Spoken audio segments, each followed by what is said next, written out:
Hi everyone, Baruch here in New York, where I'm catching up with Senator John McCain and other political heavyweights here at the Concordia Summit. So does this... I'm doing well, how are you? Living the dream. There we go. With the administration's evolving approach to ISIS, does this feel like a told you so moment for you? It does, but also it's with great regret because I wish I would have been wrong. I really do. I wish I'd been wrong because it's now a tragic situation. Had you been president, what would be the top 3 things that you would have done differently? Well, first I would have left a force behind in Iraq, a stabilizing force, not combat, but a stabilizing force. Second of all, I would have armed the Free Syrian Army, which the president overruled his Secretary of State, Secretary of Defense, and CIA director. I would have armed them. And third of all, I certainly would have armed the Ukrainians, who have been basically invaded by Russia, given them arms to defend themselves. America has gotten to know you very well over the years. What's the one thing Americans still don't know about you, Senator McCain? Probably what a sports nut I am, having been a mediocre high school athlete.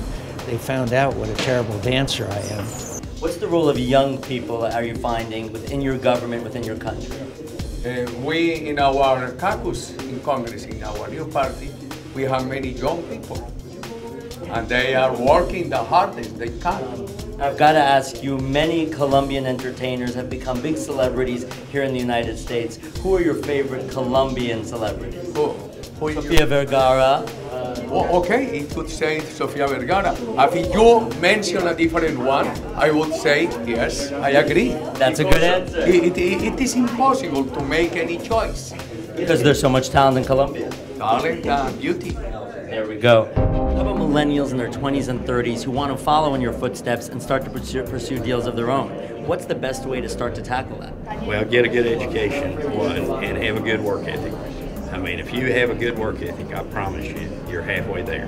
What do you think of people in their 20s and 30s in this country? Do they inspire you? Do they worry you? Oh, both. You know, I've got a bunch of grandkids. I've got, 12 grandkids. So they're all, I've got them under the microscope all the time. But I tell them, I say, you're not going to get any place unless you have a good work ethic. So start off there. Most of our audience are people in their 20s and 30s. What should politicians be doing to re-engage millennials in the whole process? That is a very, very good question. My daughter is 19, so she doesn't quite. So you have a focus group at home. Exactly. And I think if you asked her, she would say that she is just tired of that bickering. She'll tell me the same thing. She wants to see people that are just sort of are willing to put that aside to get things done. I think the second thing is climate change. That's an issue that I think a lot of younger people understand that they're going to inherit. Doing something smart and stable with our debt so they're not inheriting all of this debt.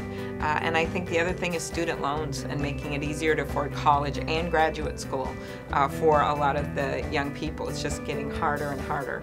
Of course, many great entertainers were born in Minnesota. Who are some of your favorite Minnesotan celebrities? Oh, I love that. I've been rarely asked that question. Well, I'm on Young Hollywood. Okay. Could we start with Prince? Of course we could start with Prince. Like, you know, one Halloween when I was in law school, I dressed as Purple Rain. Like I was all in purple and umbrella, but then I lost. I came in second place for best costume to a guy dressed as the bathroom wall. Like, really? You know, he had like a thing on I demand a recount on that. Written on it.